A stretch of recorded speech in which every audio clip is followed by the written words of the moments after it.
Hello बच्चों, क्या हाल चाल। तो भैया कैसे चल रही है पढ़ाई लिखाई? सब बढ़िया।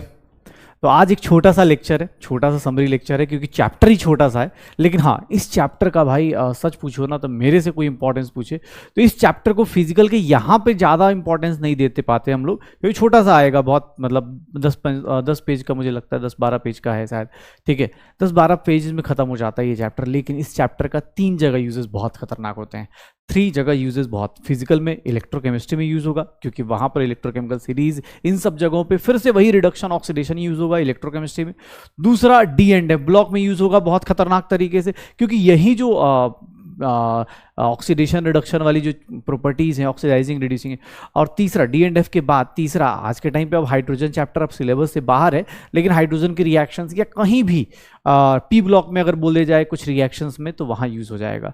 तो फिजिकल में तो है ही है, प्लस ये रिएक्शंस कुछ एग्जांपल्स इसके डिस्प्रपोर्शनेशन, इन सब के एग्जांपल्स ऑर्गेनिक में भी आ जाते हैं। तो ये सब जगह, मतलब ये चैप्टर ना एक टाइप से बोल सकते हैं कि 11th फिजिकल का लास्ट चैप्टर होता है, लेकिन 12th की जो फिजिकल का सबसे अच्छा चैप्टर है जो इलेक्ट्रोकेमिस्ट्री, उसका सबसे टॉप मोस्ट चैप्टर में हेल्प करने का काम आता है। दूसरा D and F block 12th class में या पी ब्लॉक क्लास समझ में आता है। ठीक है, तो ये चैप्टर बहुत इंपॉर्टेंट है। थोड़ा सा छोटा सा लेक्चर होगा, लेकिन हाँ, इसको समरी फॉर्म को अच्छे से समझिएगा। यहां पर इस चैप्टर को करने के लिए, इसके कुछ एग्जांपल्स के लिए मैं बोलता हूं कि एनसीईआरटी जरूर कीजिएगा। क्यों? क्योंकि एनसीईआरटी का जो इन टेक्स्ट है, मतलब जो अंदर के जो क्वेश्चंस दिए गए हैं, अंदर जो एग्जांपल्स दिए गए हैं, जैसे टाइप्स ऑफ रिडॉक्स रिएक्शन में मैं लिख भी दूंगा कि एनसीईआरटी करना ही करना है।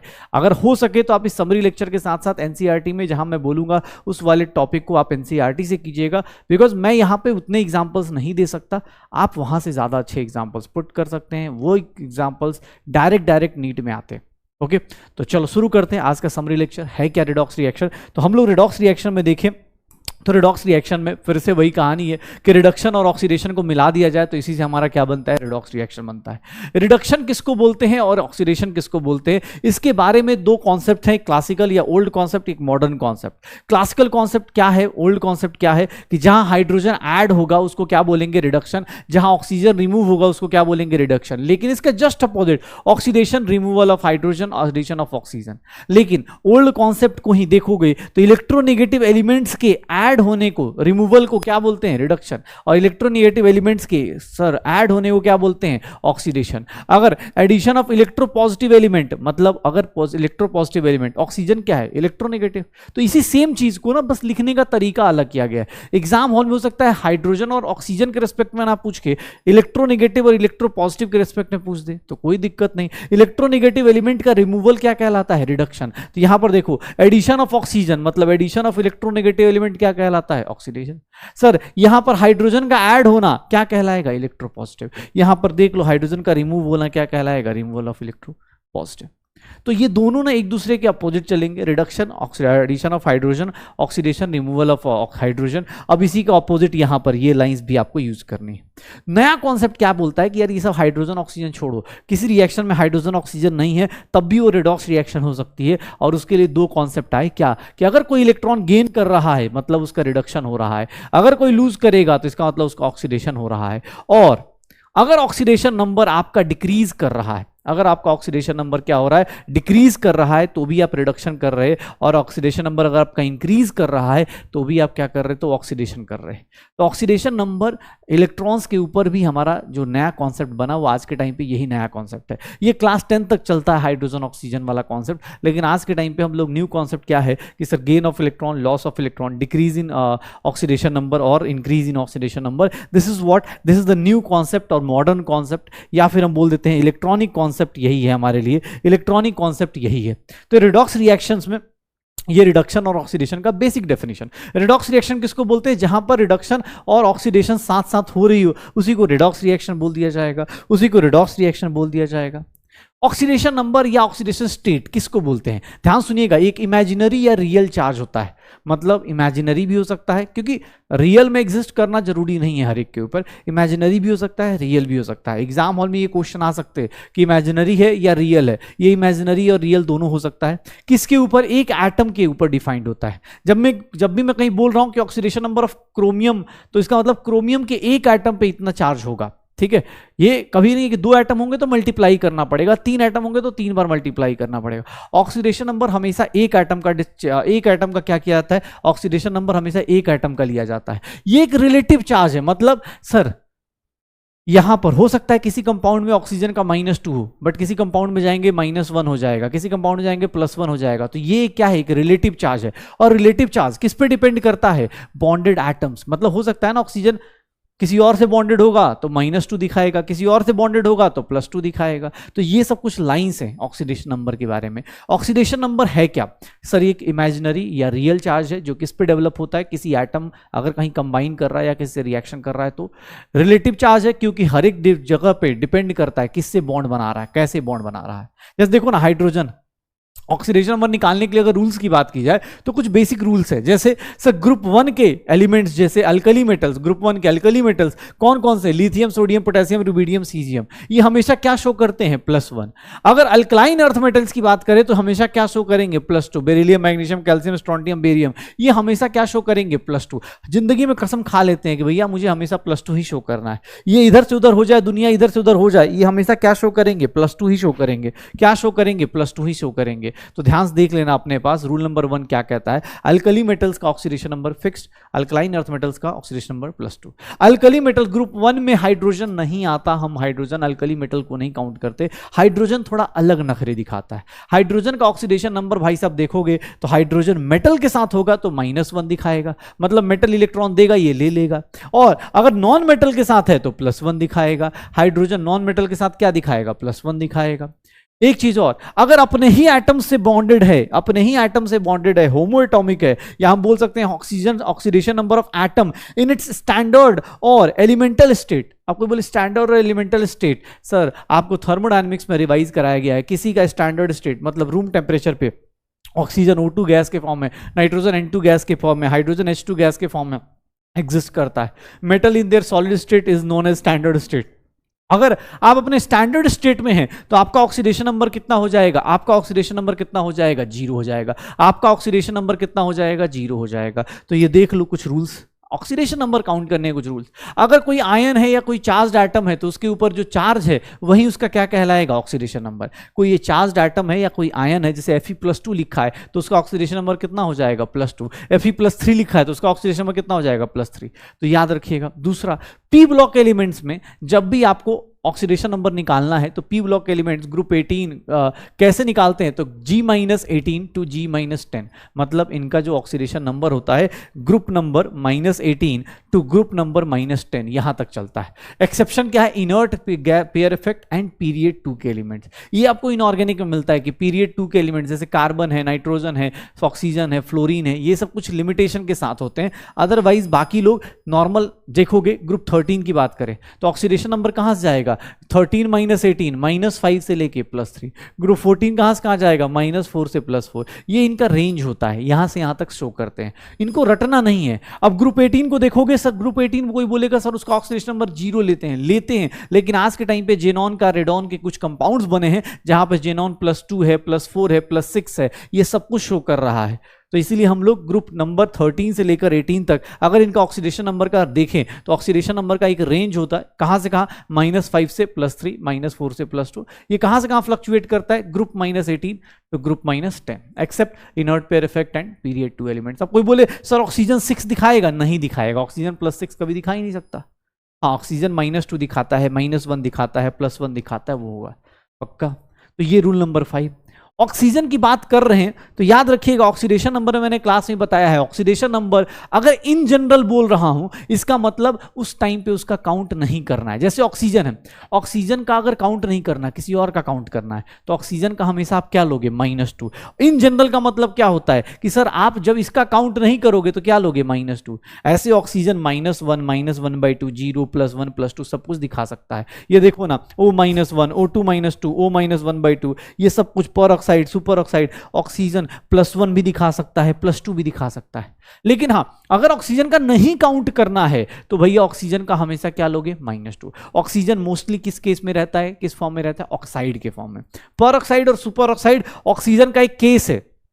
ऑक्सीजन का एक स्पेशल केस आ जाता है। तो ये ध्यान रखिएगा, रूल नंबर 6 क्या कहता है कि sir in general oxidation number of oxygen atom -2 होगा, ऑक्साइड बाकी -1 -1/2 0 +1 सब कुछ शो करेगा।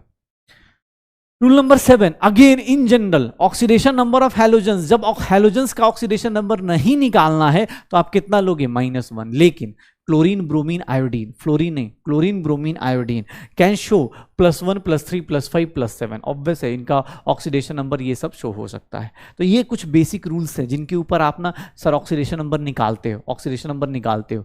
जैसे अब मान लो किसी कंपाउंड का निकालना है तो सिंपल सा याद रखना, उनका एक न्यूट्रल मॉलिक्यूल है, अगर कोई न्यूट्रल मॉलिक्यूल है तो जितने भी एटम्स दिए गए हैं सबका सम ऐड करोगे, sum of oxidation number of all atoms in a neutral molecule is equals to 0।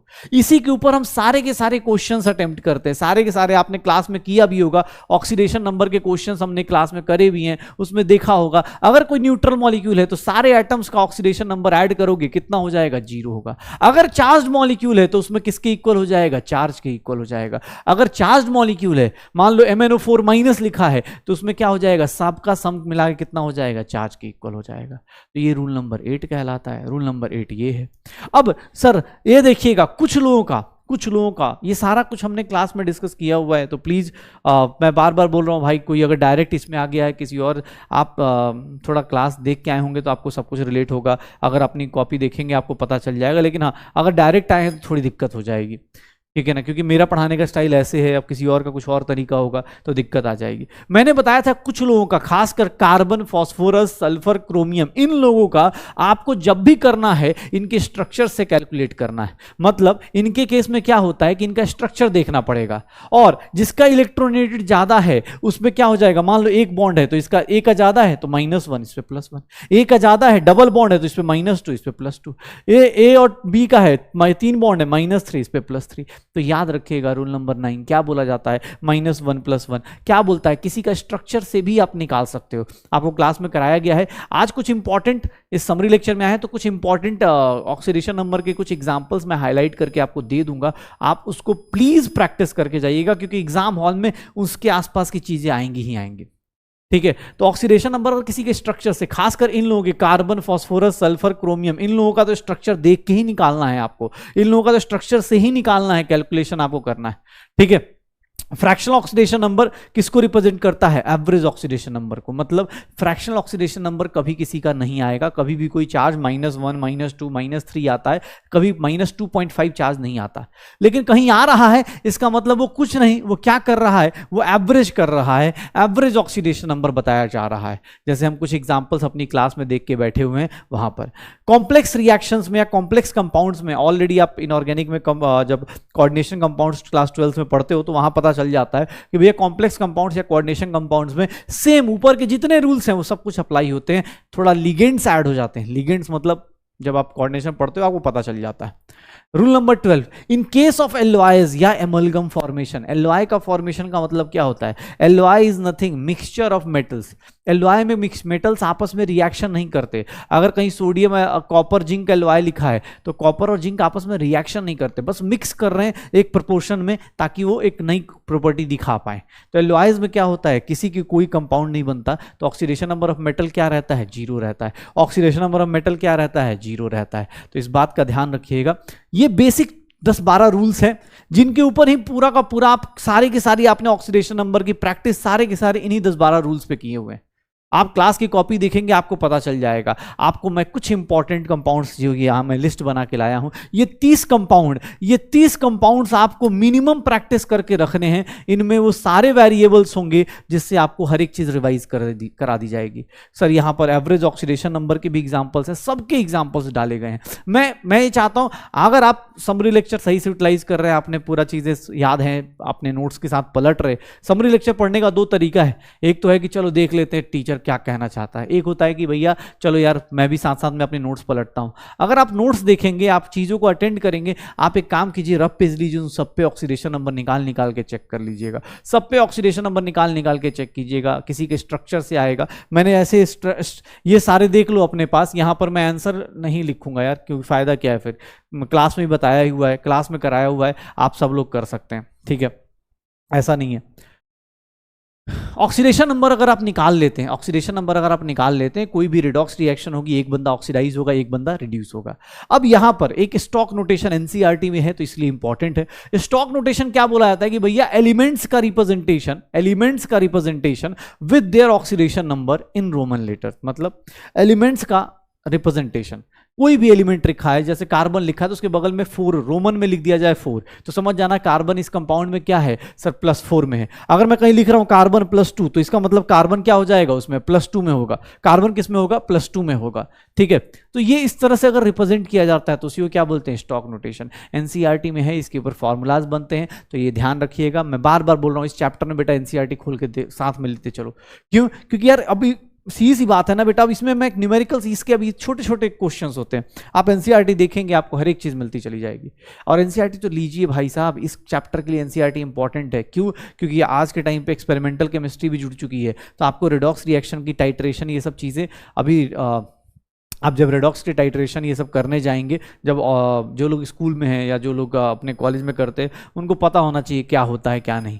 ठीक है, अभी हम लोग डिस्कस करेंगे, लेकिन हाँ न्यूमेरिकल्स के लिए आपको बस तरीका पता होना चाहिए। कोई बड़ा से बड़ा कॉन्सेप्ट हो टाइट्रेशन का, एक ही रूल लगता है, नंबर ऑफ इक्विवेलेंट्स का। अभी डिस्कस करेंगे। देखिए दो चीजें होती हैं, एक ऑक्सीडाइजिंग एजेंट होता है, एक रिड्यूसिंग एजेंट होता है। याद रखिएगा ऑक्सीडाइजिंग एजेंट वो है जो खुद रिड्यूस होता है, खुद को रिड्यूस करता है, अपने आप को रिड्यूस करेगा तो दूसरे को क्या करेगा, ऑक्सीडाइज करेगा। और जब खुद को रिड्यूस करेगा दूसरे को ऑक्सीडाइज करेगा। कौन रिड्यूस होना चाहता है, जिसकी इलेक्ट्रोनेगेटिविटी हाई होती है, जिसकी इलेक्ट्रोनेगेटिविटी हाई होती है। ऑक्सीडाइजिंग एजेंट कौन अच्छा होगा, जिसका इलेक्ट्रोनेगेटिविटी हाई होगा, जिसके एलिमेंट्स उनके हाईएस्ट ऑक्सीडेशन स्टेट में होंगे। सर वो लोग जो आराम से ऑक्सीजन डोनेट कर सकते हैं, वो लोग किसकी तरह बिहेव करते हैं, ऑक्सीडाइजिंग एजेंट, या फिर बोला जाता है ऑक्सीडेंट की तरह। वो लोग किसकी तरह बिहेव करते हैं, ऑक्सीडाइजिंग एजेंट या फिर ऑक्सीडेशन ये ऑक्सीडेंट की तरह। ये लोग किसकी तरह बिहेव करते हैं, ऑक्सीडाइजिंग एजेंट या फिर ऑक्सीडेंट की तरह बिहेव करते हैं। रिड्यूसिंग एजेंट में क्या होगा सर, जो खुद क्या करेगा, ऑक्सीडाइज होगा। जो खुद ऑक्सीडाइज होगा वो दूसरों को क्या करेगा, रिड्यूस करेगा। दूसरों को क्या करेगा, रिड्यूस करेगा। कौन से लोग होंगे, जो इलेक्ट्रोपॉजिटिव नेचर के होते हैं, जो लोएस्ट ऑक्सीडेशन स्टेट में, मतलब उससे नीचे नहीं जा सकते, उससे नीचे रिड्यूस नहीं हो सकते, तो ऑब्वियस से खुद को ऑक्सीडाइज करेंगे, और दूसरे को क्या करेंगे, मतलब खुद को ऑक्सीडाइज करेंगे, दूसरे को क्या करेंगे, रिड्यूस करेंगे। Compounds which can easily donate hydrogen, जो हाइड्रोजन डोनेट करता है वो भी रिड्यूसिंग एजेंट होता है। एलिमेंट्स के पास 3 टाइप की चीजें होती हैं। एलिमेंट्स जो होते हैं अगर हाईएस्ट ऑक्सीडेशन नंबर पे हैं, मतलब वो उससे ऊपर नहीं ऑक्सीडाइज अपने आप को नहीं कर सकते, तो ऑब्वियस उनके पास ऑप्शन क्या है, वो खुद को क्या करेंगे, रिड्यूस करेंगे। तो वो किसकी तरह बिहेव करेंगे, सर ऑक्सीडाइजिंग एजेंट की तरह।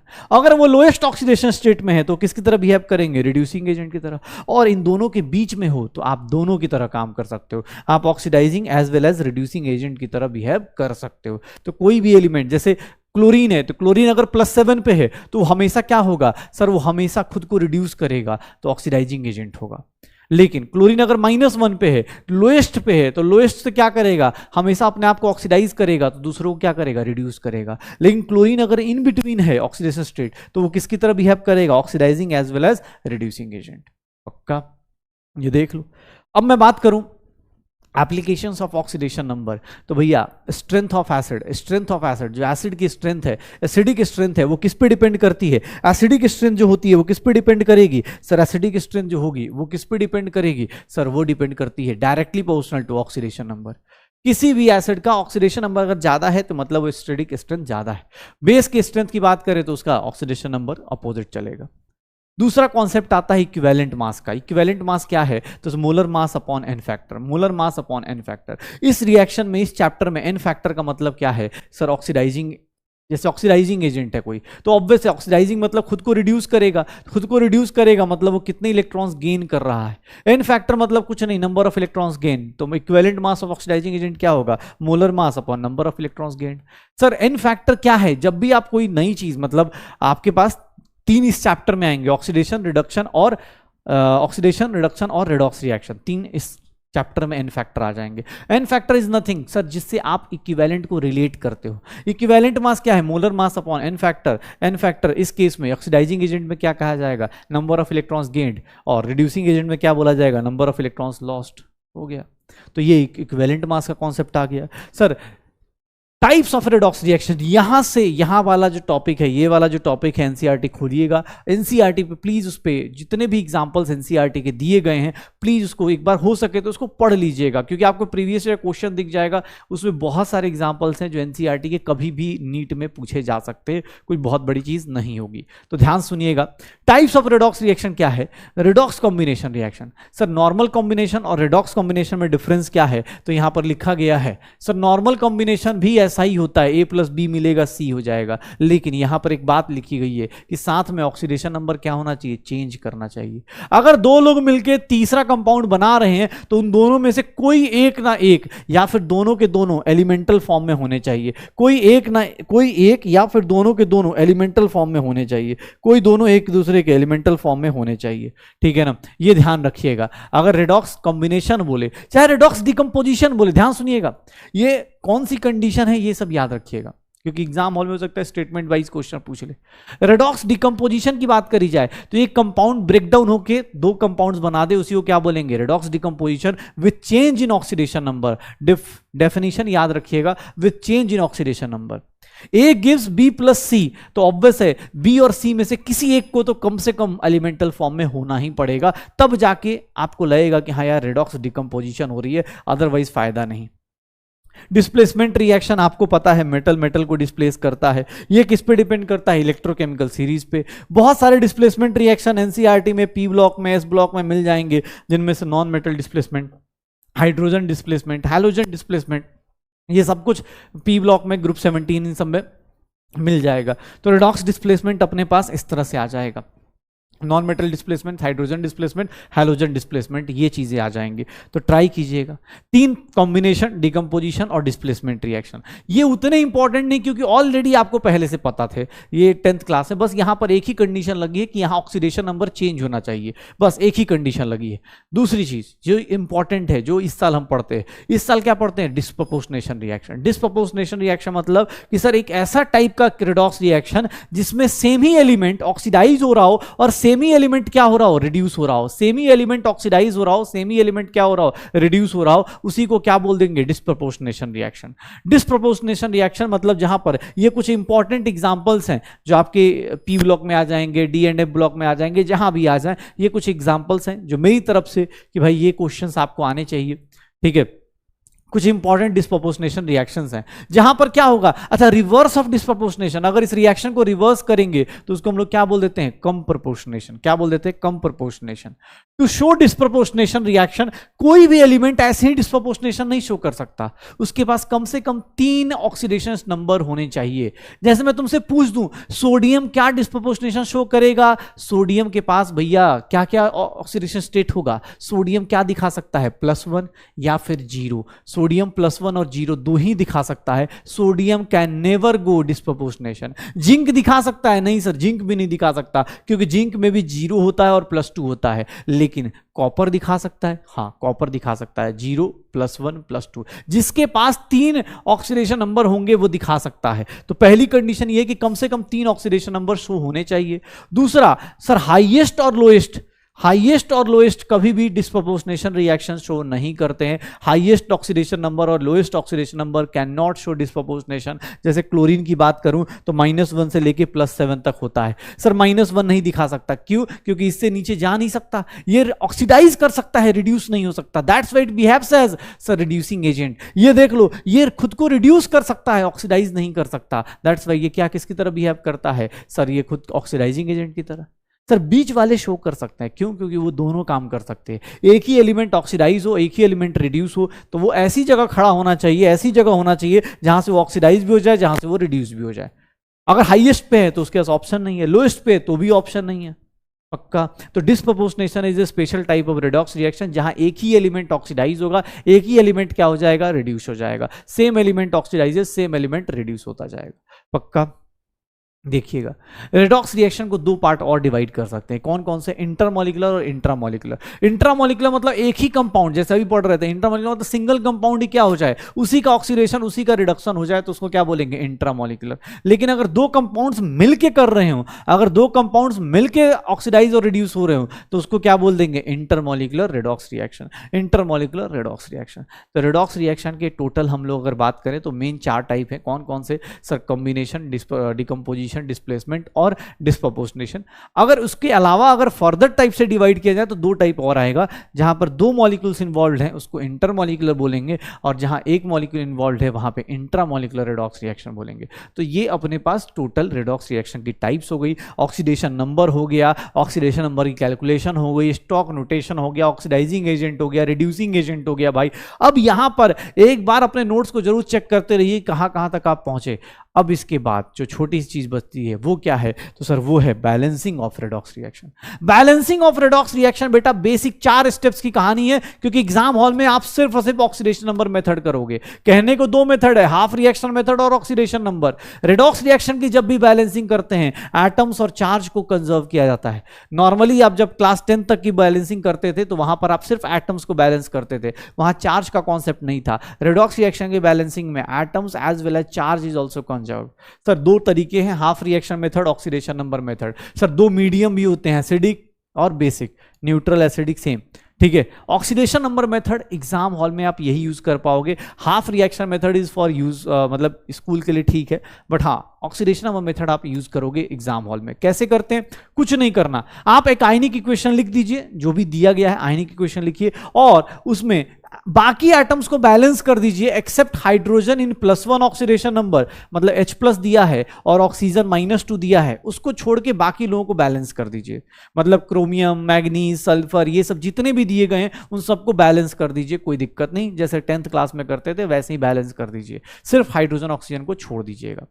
आपको कोई भी आयनिक इक्वेशन दी गई उसको लिखिए, उसमें हाइड्रोजन ऑक्सीजन को छोड़ के बाकी लोगों को। हाइड्रोजन अगर +1 में नहीं दिया है तो फिर सोचना पड़ेगा, ऑक्सीजन अगर -2 में नहीं दिया है तो थोड़ा सोचना पड़ेगा। क्यों? क्योंकि हाइड्रोजन अगर +1 में नहीं दिया है तो इसका मतलब वो नॉर्मल स्टेट नहीं है। हाइड्रोजन नॉर्मली जनरली +1 होता है, ऑक्सीजन -2 होता है, जो हम लोग लेके चलते हैं। नहीं दिया तो फिर उसको बैलेंस अलग से करेंगे। आपको कुछ एग्जांपल्स कराए गए हैं क्लास में, आप जाके देखिएगा, हाइड्रोजन परऑक्साइड का क्वेश्चन कराया गया है। सेकेंड थिंग, पहला स्टेप ये हो गया। सेकेंड स्टेप, ऑक्सीडेशन नंबर आप कैलकुलेट कीजिए और इंक्रीज एंड डिक्रीज भी कैलकुलेट कर लीजिए। मान लीजिए कौन इंक्रीज कर रहा है, कौन डिक्रीज कर रहा है, कितना इंक्रीज कर रहा है, कितना डिक्रीज कर रहा है। अच्छा एक चीज और, जब ये इंक्रीज और डिक्रीज काउंट करते हैं बेटा तो नोट्स देखना, जहां पर 2 एटम है ना, दोनों के एटम्स का लेते हैं। ऐसा नहीं लेंगे क्रोमियम का एक एटम में 3 का चेंज हो रहा है और 2 एटम दिया है तो 3 ही मान के चले, नहीं, एक एटम में 3 का चेंज हो रहा है। अगर रिएक्टेंट साइड 2 एटम है या प्रोडक्ट साइड 2 एटम है तो हम टोटल कितना लेंगे, 6 लेंगे। क्यों? क्योंकि सर दोनों साइड ऑब्वियस है, क्रोमियम एक क्रोमियम का चेंज 3 का है, 2 क्रोमियम में कितने का हो जाएगा, 6 का। तो इंक्रीज और डिक्रीज काउंट करना है और उनको make them equal by multiplying a suitable number. किसी नंबर से मल्टीप्लाई करके उनको इक्वल बनाना है, मतलब 2 टाइम्स 3 टाइम्स 5 टाइम्स, जो भी करना होगा। आप नोट्स देख रहे होंगे, आपको पता चल जाएगा। सर पहला स्टेप, इक्वेशन लिख दीजिए, बाकी सबको बैलेंस कीजिए accept hydrogen oxygen.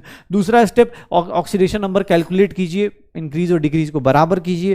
Third step, charge balance करना है। चार्ज बैलेंस करना है by adding H+ in acidic medium, by adding H+ in acidic medium और न्यूट्रल, और OH- इन बेसिक मीडियम। याद रखिएगा, H+ in acidic medium, OH- in basic medium. H+ add करेंगे charge balance करने के लिए, दोनों साइड चार्ज काउंट कीजिए। रेडॉक्स रिएक्शन की बैलेंसिंग में आपको चार्ज भी बैलेंस करना होता है, इसीलिए ये क्लास 10th वाली बैलेंसिंग से थोड़ा अलग हो जाता है, क्योंकि यहां चार्ज भी बैलेंस होता है, H+ और OH-। H+ ऐड करेंगे एसिडिक मीडियम में, OH- ऐड करेंगे बेसिक मीडियम में, H+ ऐड करेंगे एसिडिक मीडियम में, OH- ऐड करेंगे बेसिक मीडियम में।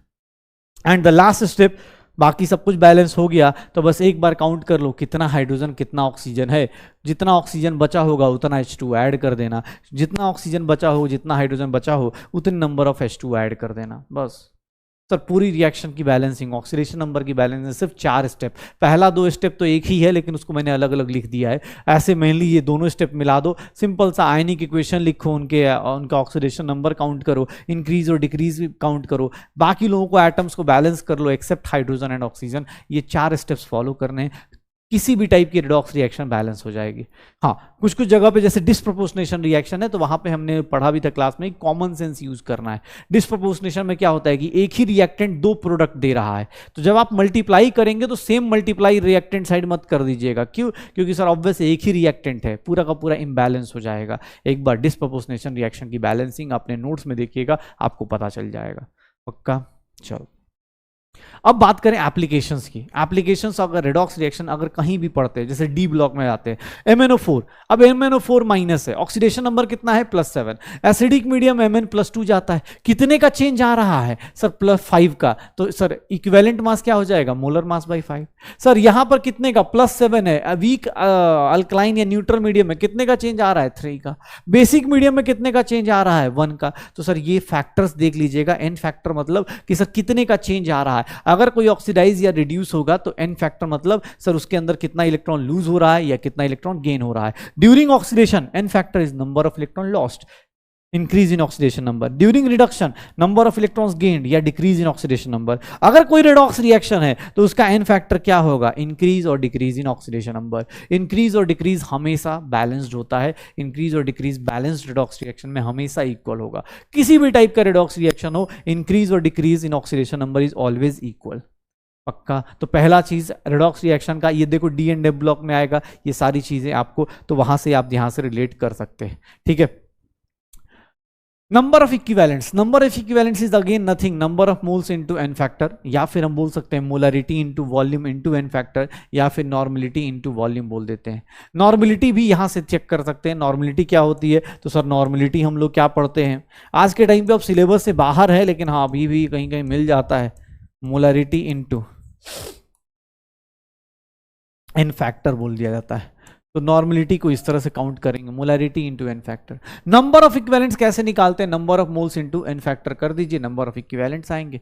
सर लॉ ऑफ इक्विवेलेंस क्या कहता है? लॉ ऑफ इक्विवेलेंस ये कहता है कि किसी भी रिएक्शन में चले जाइए, कहीं भी चले जाइए, किसी भी टाइप की रिएक्शन में नंबर ऑफ मोल्स हो सकता है इक्वल हो या ना हो, लेकिन एक चीज इक्वल है, क्या? कि सर सबके इक्विवेलेंट्स क्या होंगे? कितने भी रिएक्टेंट हो चाहे प्रोडक्ट हो, सबके इक्विवेलेंट्स क्या होंगे? इक्वल होंगे। नंबर ऑफ मोल्स इक्वल होना गारंटी नहीं है, लेकिन नंबर ऑफ इक्विवेलेंट्स इक्वल जरूर होंगे। यही हमारा लॉ ऑफ इक्विवेलेंस कहता है, और इसका यूज करके रिडॉक्स में टाइट्रेशन जबरदस्त तरीके से किया जाता है। जब भी आपको एसिड बेस का टाइट्रेशन मिले, एक चीज याद रखिएगा, नंबर ऑफ इक्विवेलेंट्स एसिड और बेस का हमेशा क्या हो जाएगा? इक्वल हो जाएगा। कोई भी मतलब एसिड बेस ना दे, कोई भी रिएक्शन किया जाएगा, जैसे मान लो मैग्नीज का पर मैग्नेट का कर रहे हैं, जैसे यहां पर मैग्नेट लिखा हुआ है, सेल्फ इंडिकेटर है। आयोडीन क्या करता है? ब्लू कलर देता है विथ स्टार्च। ये सब छोटी छोटी बातें दी गई हैं, ये सब एनसीईआरटी पढ़ेंगे आपको मिल जाएगा। आप एक्सपेरिमेंटल, जब आप एक्सपेरिमेंटल फिजिकल केमिस्ट्री करेंगे वहां पर आपको दिख जाएगा। आजकल के टाइम पे लैब मैनुअल आप सब लोग जानते हैं, एनसीईआरटी ने रिलीज किया हुआ है, वहां देखेंगे आपको सिर्फ एक चीज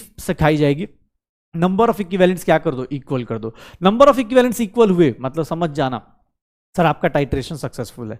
ठीक है, सिर्फ और सिर्फ number of number of mole से कोई लेना देना नहीं होता। पक्का? तो रिडॉक्स रिएक्शन में मेजर 3-4 ही कॉन्सेप्ट हैं, और ट्राई कीजिएगा खासकर टाइप्स ऑफ रिडॉक्स रिएक्शन में, टाइप्स ऑफ रिडॉक्स रिएक्शन में, कि इसको तो पक्का ही अच्छे से रिवाइज किया जाए। ठीक है। रिडॉक्स रिएक्शन बहुत छोटा सा और बहुत प्यारा सा टॉपिक था, क्लास में बहुत जल्दी हो जाता है, बहुत छोटा सा, मतलब मुझे लगता है कि सबके 2 से 3 लेक्चर 4 लेक्चर में खत्म हो जाता है। तो रिडॉक्स रिएक्शन का समरी लेक्चर भी छोटा होगा। दूसरी चीज, इससे सर सारे के सारे इलेक्ट्रोकेमिस्ट्री की और बोलते ना आगे वाले रिएक्शंस, थर्मोडायनेमिक्स में, इन सब जगह बहुत ज़्यादा अच्छे से यूज होता है। तो कोशिश कीजिएगा जब फाइनल एग्जाम आता है नीट का तो वहां पे अच्छे से यूज किया जाएगा इसको। हाँ, कुछ नोट्स में और ऐड करना है, देखो मेरे हिसाब से मैंने अपने नोट्स बना के आपको ये समराइज किया हुआ है। अगर किसी को कुछ लगता है इसमें और ऐड करना है तो प्लीज आप ऐड कर लीजिएगा, क्योंकि देखो मेरी तरफ से मुझे ये लगा इंपॉर्टेंट है, आपको लगता है कुछ और इंपॉर्टेंट ऐड करना है, ये बस एक तरीका है इसने इंपॉर्टेंट टॉपिक्स को कम टाइम में समराइज करने का। अगर आपको लगता है कुछ और ऐड करना है आप ऐड कर सकते हैं। ठीक है, तो चलिए मिलते हैं आप सभी से नेक्स्ट लेक्चर्स में, तब तक के लिए बाय बाय।